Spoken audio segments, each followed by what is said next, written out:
Opa, pessoal, boa tarde. Vamos aguardar um pouquinho o pessoal ir entrando, enquanto isso vamos preparando a nossa live hoje sobre teleperícia. Oi, pessoal. Conversem comigo aqui, me digam se vocês estão me ouvindo bem, se vocês estão me vendo, se tá com lag, me conta. Eu estou preparando aqui, aguardando a doutora Catiana Matias, que vai participar com a gente hoje dessa live. Oi, Fabi. Oi, Helena. Solange. Colegas, muito obrigada pela presença do Dr. Vitor. Perfeito, muito bom. Então, o tema da live de hoje vai ser teleperícia, né? Dicas de uma perita para uma teleperícia bem-sucedida. Eu vou colocar daqui a pouquinho a imagem aqui na tela com o tema certinho, mas é teleperícia, perícia, né, durante essa quarentena, como é que está sendo. Doutora Catiana chegou aqui. Eu vou convidar ela para entrar aqui com a gente. Doutora Catiana, não esquece de me pedir aqui a participação, tá bom? Para a gente poder começar junto essa live sobre teleperícia. Ou manda, doutora Catiana, manda às vezes uma mensagem aqui no chat que eu também consigo te convidar, porque eu não estou vendo aqui se você pediu para participar da live ou não. Não estou vendo aqui no Instagram. Oi, doutora Vânia, tudo bom? Doutora Vanessa, Odilon, tudo bom, pessoal? Muito obrigada pela presença de todos. A gente vai começar daqui a pouquinho, só estou organizando aqui a questão técnica. Perfeito. A doutora já pediu aqui, fez o requerimento para participar ao vivo com a gente. E vamos aguardando. Opa, doutora Olá! Catiana, boa tarde. Muito Boa obrigada aqui. tarde! Muito obrigada pela sua participação nesse tema importantíssimo, né, que é teleperícia, benefício por incapacidade durante essa quarentena, uma coisa bem que gera muitas dúvidas, tanto dos público leigo quanto dos advogados. É importantíssimo a gente ter uma visão de uma pessoa como você, né, que tem a visão tanto da advocacia quanto da parte médica. Se apresenta aqui para o pessoal, doutora. Fala que você é fisioterapeuta e perita, conta aí pra Isso. gente. É o seguinte, meu nome é Catiana Matias, sou do perfil @2 vezes doutora, sou advogada, sou fisioterapeuta e também sou perita do TRT, do Tribunal de Justiça da Paraíba, Tribunal Regional do Trabalho da Paraíba. Além disso, atuo também como assistente técnica em ações de benefícios por incapacidade, como auxílio-doença, auxílio-acidente e etc. Perfeito. Então, né, a gente vai falar de um assunto super importante hoje, então eu vou pedir para você que está assistindo, clica no aviãozinho que tem aqui embaixo e compartilha com algum colega que pode estar interessado também, né, que trabalha com direito previdenciário, pode estar interessado em entender mais sobre a perícia, a teleperícia.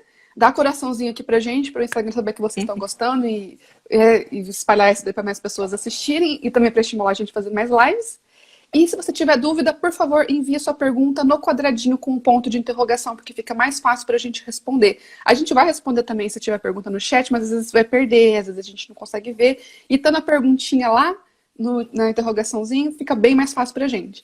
Além de tudo, provavelmente essa live vai ficar no IGTV depois, não sei, que às vezes a gente tem alguns probleminhas técnicos, mas via de regra fica. No entanto, não é sempre que a gente consegue, então se você tá aqui ao vivo, fica com a gente, até porque você pode mandar perguntas, coisas que no gravado não dá para fazer, né? E também participa do nosso canal no Telegram, que o link tá na descrição, perdão, o link do nosso canal no Telegram tá no comentário fixado, né? Lá a gente conversa, compartilha os artigos que a gente escreve pelo menos 2 vezes por semana, artigos novos sobre direito previdenciário, também um pouquinho sobre a questão de home office, a gente está escrevendo um pouquinho sobre isso também, e sempre trazendo a doutora Catiana falando muita coisa bacana pra gente, explicando tudo dessa questão que às vezes é tão mística, e a gente vai desmistificar a teleperícia hoje, né, doutora? Isso mesmo. Queria dar boa tarde para as pessoas que me acompanham sempre, professora Grace, que é minha colega de profissão, o pessoal da A Priori Advocacia também sempre nos acompanha aqui no Desmistificando, então sejam bem-vindos todos, ok? Então vamos lá, né, doutora Alessandra, vamos começar. Na verdade, a teleperícia é um novo assunto que eu estou notando que os advogados estão tendo uma resistência muito grande, né, em relação à aceitação dessa teleperícia.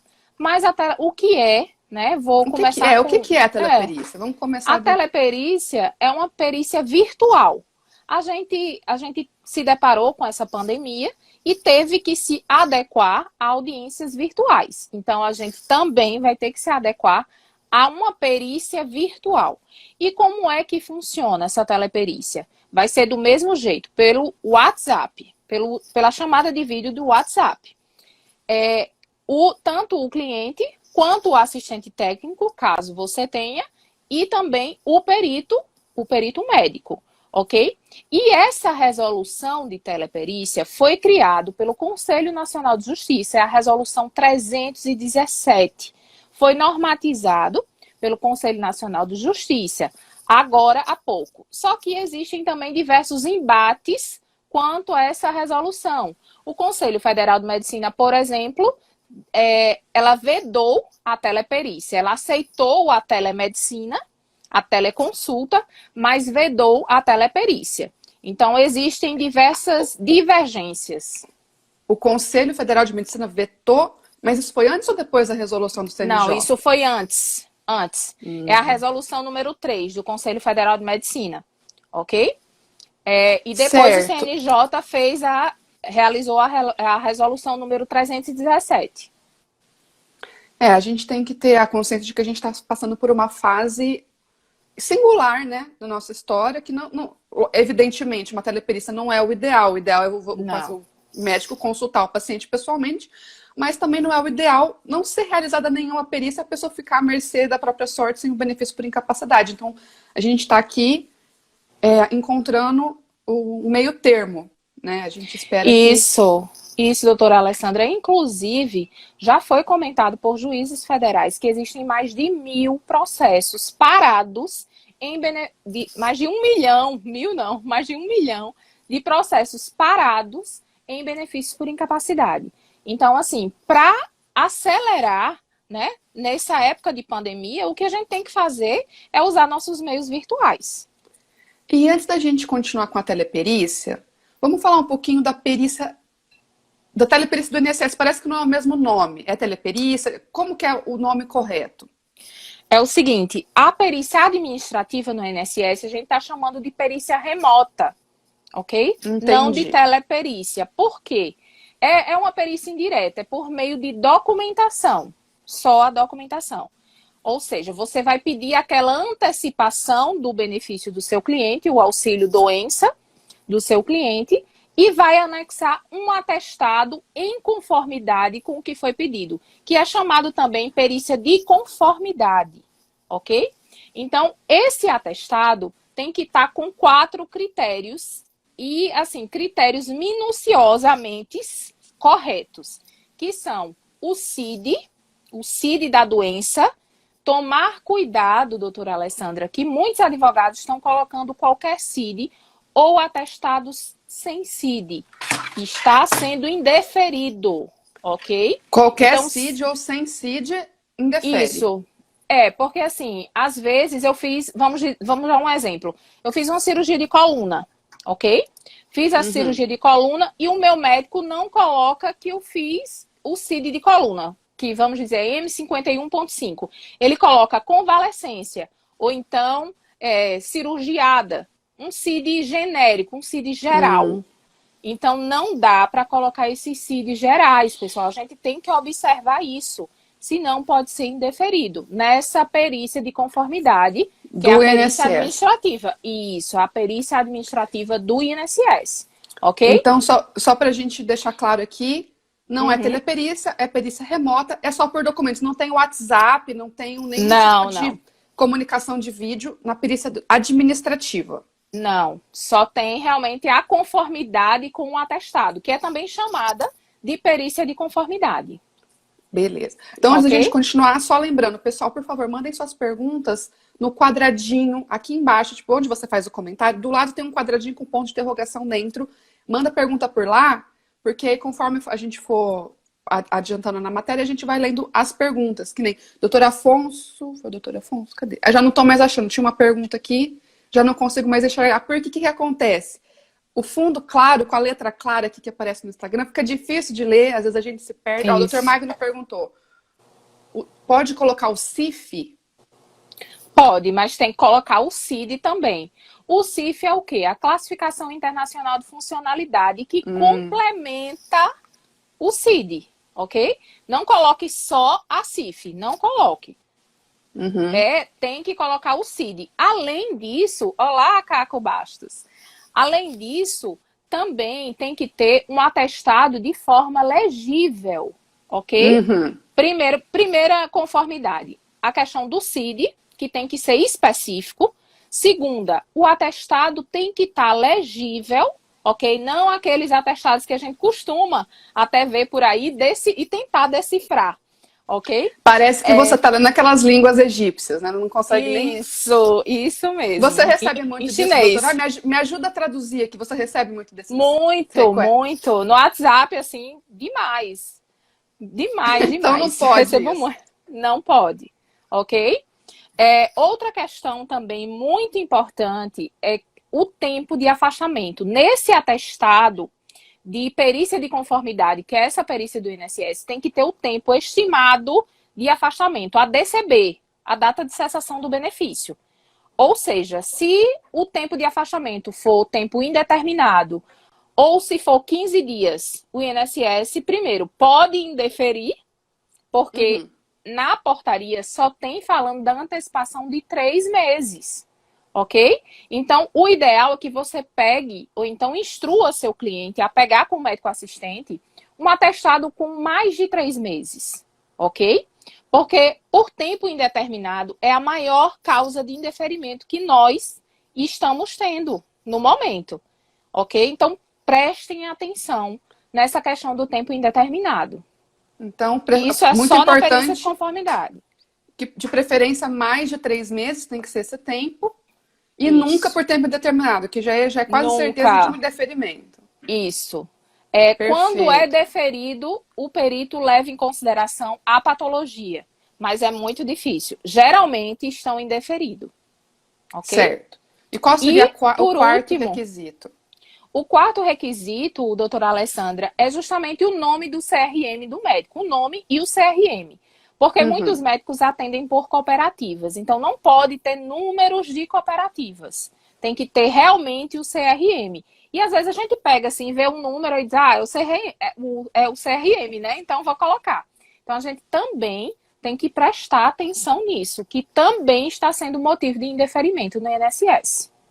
Perfeito. E isso está onde, essa informação, né? Estou olhando aqui, tem uma portaria conjunta. Isso. 9.381 de 6 de abril de 2020. Esses são os requisitos desse atestado durante a remota. Isso é a perícia remota, a perícia administrativa do INSS. Tem uma pergunta aqui da doutora Patrícia, não, cadê? Doutora Mariana, aqui. Ela perguntou, tem que constar a CID ou é aceito o nome da doença? Não dá para ler a pergunta inteira aqui, mas eu acho que dá para ter ideia. Pessoal, quando for mandar a pergunta, tenta mandar bem concisa, porque às vezes não aparece a pergunta toda. Mas, objetiva, enfim, né? É preciso obrigatoriamente o CID ou basta o nome da doença no atestado médico? Olha só, ao meu ver, eu prefiro os dois, o CID e o nome da doença. Mas tendo o CID na portaria, só tem a questão do CID. Tendo o CID já vale. Então, se tiver só o nome, e se tiver só o nome da doença? O nome pode ser indeferido, porque não tem o CID. Entendi. Ok? Perfeito. Deixa eu ver se tem mais pergunta aqui. Só um minutinho. Opa.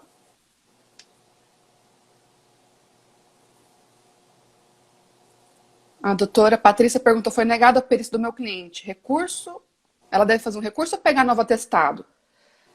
Depende do problema, não é, doutora? Depende do caso que... se for negar... porque depende muito do problema. Se for agora, na antecipação, eu prefiro pegar novo atestado. Até porque, como a antecipação é uma situação emergencial, provavelmente vai demorar muito o recurso. Então, eu prefiro pegar novo atestado. Mas se for em outro caso, se for, eu não sei se é judicial, não, mas aí deve ser administrativa, né? Que ela está perguntando. Acredito que sim. Aí, assim, porque eu acredito em recurso em casos de erros burocráticos, por exemplo, falta de carência, falta de qualidade segurada, e você tem como comprovar. Então, eu acredito no recurso administrativo. Mas quando é falta de incapacidade laborativa, eu prefiro judicializar. Perfeito. Vamos seguir, então. Depois a gente responde mais perguntas. Vamos falar então realmente o que é a teleperícia, que é do judiciário, trazida pelo CNJ, né, na resolução 317. Isso. Vamos falar um pouquinho mais disso, então. Doutora? Oi. Opa. Isso mesmo. Então, pessoal, essa resolução 317 veio, né, com essa possibilidade de realização da perícia, mas também eu tenho que prestar atenção onde eu estou atuando. Por quê? Em alguns casos, não vai existir a teleperícia, que eu comentei no começo, que é aquela feita pelo WhatsApp. Por exemplo, no TRF4, também já tem uma nota técnica número 4, falando que não vai ser realizada a teleperícia, e sim a prova técnica simplificada. Como é que é essa prova técnica simplificada? Essa prova técnica é uma perícia por meio da análise de documentação também, ok? Perícia técnica simplificada. É uma prova técnica simplificada. Prova técnica simplificada. Isso. Então, essa prova técnica simplificada nada mais do que uma análise de documentação. Não vai ser como a teleperícia da resolução 317 do CNJ. Vai ser só por meio da documentação. Por isso que eu chamo a atenção de vocês que agora, nessa época, o que é que vai pesar mais no processo? A documentação do nosso cliente. Então, vai ser muito importante a gente renovar os atestados. Principalmente nessa época, porque, assim, a gente está 2 meses parada, né, doutora Alessandra? Praticamente. E o nosso cliente, provavelmente, não foi ao médico, não renovou os atestados. Inclusive, eu aconselho você fazer uma triagem dos clientes que vão passar por perícia para pedir a renovação do atestado. Uma triagem na documentação, você diz na documentação, analisar as documentações. Por quê? O seu cliente vai ter que estar incapacitado, ok? Vai ter que estar incapacitado no momento da teleperícia, não só aquela perícia retroativa, não só antes, quando a gente deu a entrada anteriormente, ok? Então tem que renovar, pedir para o médico assistente um novo... Isso. Um novo atestado naqueles termos que a gente já estudou, né? Que a gente acabou de ver com as exigências.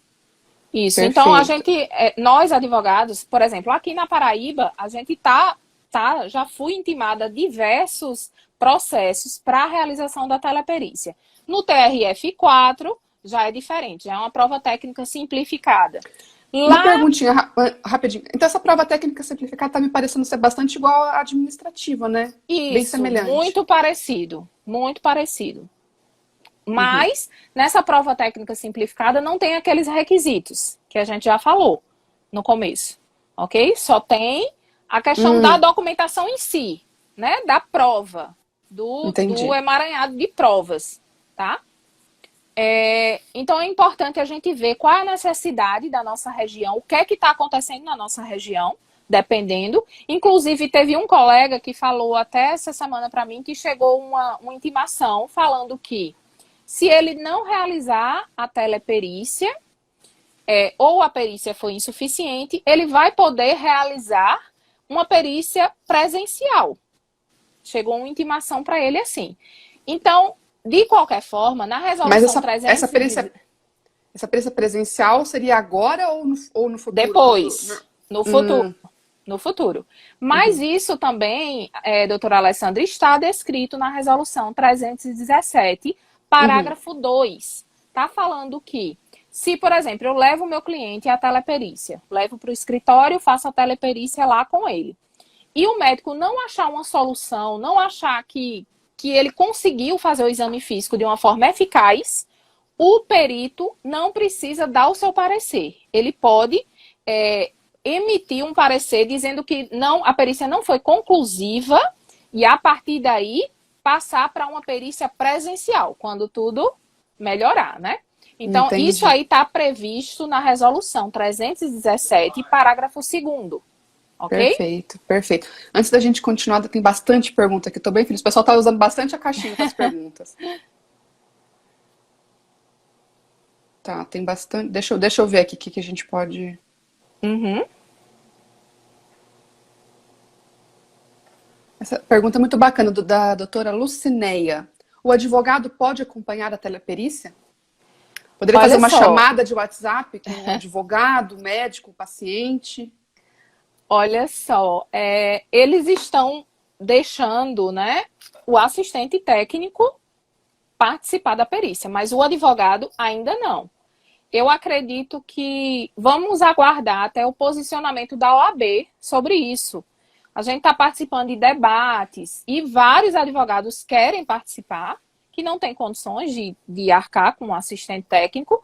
Vários advogados querem participar e eu acho que a OAB podia também se posicionar quanto a isso, já que a teleperícia assusta tanto os advogados, né? Os advogados Sim. falam assim, geralmente eles falam assim, a perícia presencial já é muito difícil, já não tem qualidade, vamos dizer. Imagine a teleperícia. Em Uhum. partes eu concordo com eles. Por isso que eu elaborei critérios que eu vou falar daqui a pouquinho. Daqui a pouquinho a gente vai entrar nas dicas. A gente nem entrou nas dicas ainda. Isso. A gente já falou muita coisa legal e nem entramos nas dicas. Só mais uma perguntinha, peraí. Uhum.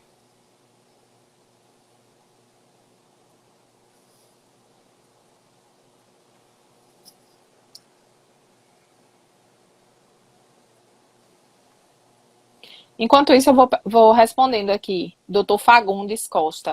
Ele Pode. falou que. Ele perguntou que já vi que perícia marcada no consultório do perito é um caminho.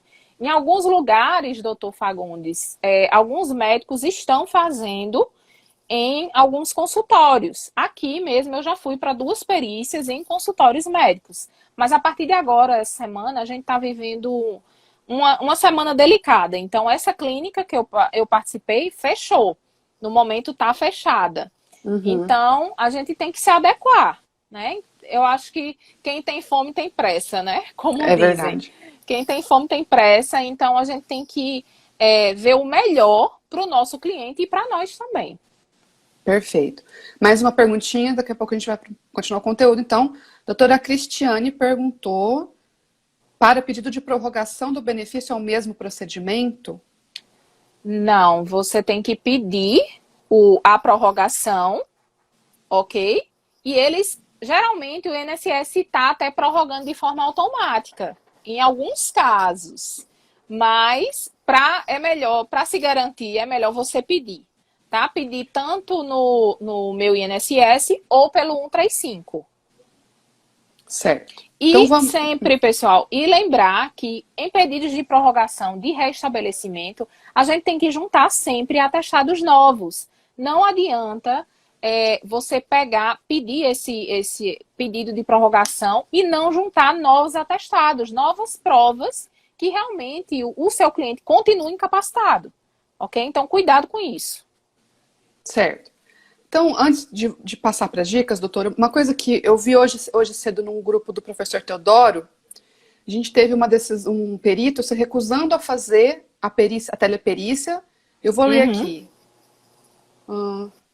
A teleperícia não poderá ser feita em razão da resolução CFM número 2056 de 2013 e da recomendação do Conselho Federal de Medicina que proíbem a realização do ato pelos meios impostos na referida resolução, tendo em vista a possibilidade de avaliar déficit funcional, sequela, incapacidade ou restrições sem o exame físico direto, sob pena de incorrer em infração ética.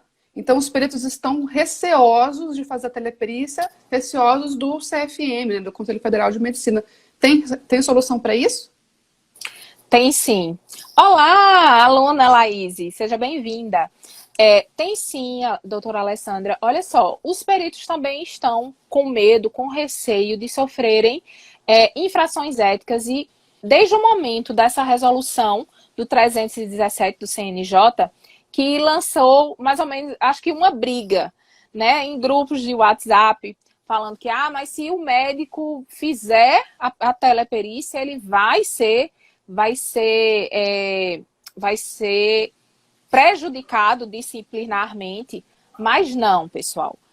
Olha só, tem uma recomendação do Ministério Público após esse fuzuê todo, dessa briga toda, tem uma recomendação número 4, de 6 de maio agora, de 2020, falando que se o médico realizar a teleperícia, não caberá ao CFM, Conselho Federal de Medicina, enquadrar em nenhuma infração ética. Então, os médicos que fizerem a teleperícia estão protegidos dessas infrações éticas, devido a essa recomendação. Recomendação número 4, ok? Do Ministério Público. Perfeito. E lembrando que eu vou organizar essa live e vou tentar, depois a gente tentar junto escrever um artigo para o pessoal poder ler também, então material, vamos tentar organizar isso aí. Então acompanha a gente no blog Desmistificando Direito para saber quando sai o artigo e também no nosso grupo, no nosso canal do Telegram, aqui no comentário fixado, também a gente vai compartilhar por lá. Então, continuando, doutora, sem mais delongas, vamos para as dicas para uma teleperícia bem-sucedida. Isso, então, o que é que eu estou fazendo na minha prática como assistente técnica, né?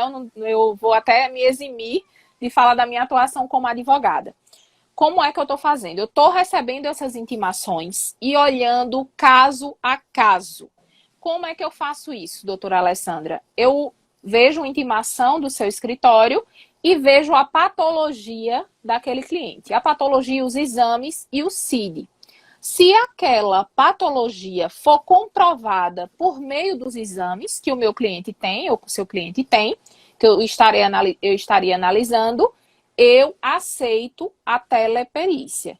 Por quê? Vamos dar um exemplo. Pessoas que ficaram cegas devido a diabetes, ok? Que já têm atestados e laudos oftalmológicos. Pessoas com diabetes altas, que também tem lá a glicemia, tudo no prontuário. Pessoas que têm câncer ou que foram cirurgiadas, estão em tratamento de quimioterapia. Então já tem aquela comprovação que realmente está incapacitada, tem prontuário. E também, pessoal, pessoas que têm patologias de origem psiquiátrica. O que é realizado na perícia psiquiátrica? Não é só uma conversa, é um questionário. Então, isso também pode ser realizado pela teleperícia. Então, nesses casos, eu não elenquei todas as doenças, porque eu estou olhando caso a caso. Nesses casos, eu estou aceitando a teleperícia, ok? Então, estou fazendo uma triagem com cada intimação que chega para mim. E nos casos que eu não estou aceitando a teleperícia, quais são esses casos? São os casos que necessitam de exame físico para comprovar tanto o diagnóstico quanto a incapacidade. E quais são esses casos? Vamos dar exemplo.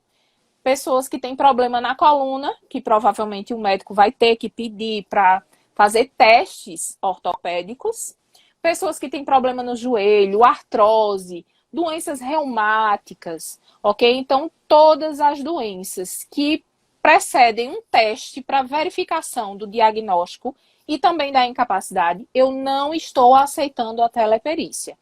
A não ser que seja uma patologia visível. Por exemplo, eu tive casos que eu fiz a triagem, que foi de um segurado que sofreu um acidente e ficou com uma perna maior do que a outra. Teve encurtamento da perna, né? Do osso, do fêmur. Então, é uma patologia visível. Ele vai pedir o auxílio acidente. Então, eu aceitei a teleperícia. Ok? Então, patologias visíveis que você no celular você está vendo, não tem como negar, eu estou aceitando, tá? Mesmo sendo de origem osteomuscular. Mas quando precisa de exame físico para se comprovar, eu não aceito, ok? E sempre, doutora Alessandra, como eu já falei aqui, não esquecer que o que mais vai contar nessa época de pandemia, nessa época de perícia remota e teleperícia, é a documentação. É a chamada perícia indireta, que a gente chama, né? Que já é feita na perícia presencial. A perícia indireta nada mais é do que a apresentação de documentos comprovando aquela doença, aquele diagnóstico e a incapacidade. Então, é muito importante vocês, advogados, fazerem essa triagem e também pedir aos seus clientes que renovem os atestados, ok? Perfeito. A pergunta da doutora Ivana é bem pertinente no sentido, como que é um laudo médico bom? Isso. O laudo médico bom, como é que seria? O laudo médico bom tem que ter todas as características que eu já falei para vocês, até da perícia remota, mas também tem que ter as manifestações clínicas, que é o que incapacita. Por exemplo, Catiana Matias tem esquizofrenia e tem comportamento suicida, e ela não consegue, não toma banho todos os dias, e ela não consegue dormir e toma tal medicamento. Então, detalhar. Quanto mais detalhes, melhor. O laudo médico bom é isso. É onde é um atestado humanizado, vamos dizer. Dá todos os detalhes. Acho que assim, o CID seria só o que é a doença, mas a gente precisa ver a incapacidade, não é? Justamente. E aí essas manifestações da doença. Então é importante. Como que a gente faz o médico dar um atestado dessa forma pra gente? Porque às vezes é difícil a comunicação com o médico do cliente. Olha né? só, Alessandra, inclusive até na minha palestra que eu faço no Desmistificando, eu coloco o modelo de atestado bom, né? Então, eu peço para o cliente levar para o médico assistente para ele fazer com base naquele modelo, ok? Por quê? Porque é muito importante para o perito entender, quanto mais agora nessa época, né? Que ele vai ver telepresencialmente o paciente. Então, é muito importante a gente expressar para o perito as condições incapacitantes daquele paciente, ok? Então, a gente só pode fazer isso com um atestado bom, com um atestado detalhado e com também prontuários, pessoal. Pessoal, não esqueçam de pegar xerox de prontuário. Porque não é só o laudo, né? Existem outros documentos médicos que são importantes. Claro. Quais seriam outros documentos além do prontuário? Olha só, prontuário é importante. As declarações de tratamento, ou seja, declarações de fisioterapia, declaração de psicólogos, de psiquiatras, declarações que você faz infiltrações, se for um problema de coluna, de todo tipo de tratamento. E também receituários de medicamentos, que é muito importante. Além dos exames de imagem, né? Que os exames de imagem têm um peso importantíssimo, dependendo da patologia. Certo. Então, vamos seguir. Daqui a pouco a gente responde mais perguntas. Isso. Isso, gente. Então, só voltando, tá, para a questão da teleperícia, eu tô sendo muito procurada, né? Os advogados estão desesperados, sem saber se aceitam ou não. Mas é o seguinte, a gente tem que ter critério, tá, para aceitar, até porque a gente não sabe quando isso vai acabar.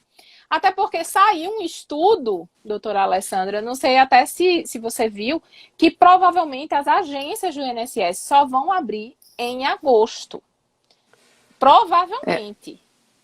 Né? Então, se assim, abrir, a gente né? não sabe. Se abrir, provavelmente. Então, em agosto já está longe. Imagina se estender mais. A gente não sabe quanto tempo vai durar esse processo de benefício por incapacidade. E, como eu já falei, quem tem fome tem pressa. Perfeito. Doutora, a gente chegou aqui, né, mais um pouquinho mais de meia hora de live. A gente passou o conteúdo que a gente tinha se proposto, com algumas dicas. Lembrando que vai ficar, tá, no IGTV provavelmente. Compartilha aí com o pessoal, porque ainda dá tempo das pessoas assistirem também depois pelo IGTV. Deixa eu ver se tem mais alguma pergunta aqui. Tem bastante perguntas, mas tem umas muito, muito grandes, às vezes não dá para ler. Aqui, ó, doutora Thaís. Vamos finalizar com uma perguntinha. Em deferimento para atestado médico, é melhor judicializar? Se for no administrativo, como eu falei aqui, da perícia remota, da perícia de conformidade, eu optaria por entrar novamente com outro tipo de atestado. Porque, como eu te falei já, essa perícia remota é uma perícia de conformidade. Né? Muitos peritos já me relataram que nessa perícia vai abrindo caixinhas. Por exemplo, o atestado está com o CID. Aí ele marca sim, ok? Aí passa para outra caixinha. Então, assim, é um atestado que não comprova ali a incapacidade. É só se o atestado tiver conforme o que ele pediu, a gente vai conseguir o deferimento. Então, prestem atenção nesses requisitos, pessoal. Muitos advogados estão colocando sem olhar a questão dos requisitos, sem respeitar esses requisitos. E está sendo, de certa forma, essa perícia remota está sendo mais fácil da gente conseguir essa antecipação, ok? Entendi. E ninguém sabe se vai até prorrogar essa antecipação. Perfeito. Então, pessoal, a gente vai ficando por aqui hoje. Pessoal, no comentário fixado, nosso grupinho do Telegram, nosso canalzinho do Telegram, que a gente está sempre compartilhando as dicas e os nossos novos artigos, quando vai ter live. E também manda para mim, aqui no Desmistificando, por mensagem para a doutora Catiana, ou faz um comentário lá no blog com o que mais você quer ver, né? Ou de artigo, ou de live, o que você quer de assunto, que a gente vai sempre, né? Esse feedback é o que estimula a gente a produzir o conteúdo. Muito obrigada pela participação de todos. Muito obrigada, doutora Catiana. Fazer live com você é sempre muito legal, porque você sempre dá uma visão super prática do benefício por incapacidade, que é sempre uma coisa que gera tantas dúvidas, né? Muito obrigada pela presença e até a próxima. Até, pessoal. Tchau, tchau.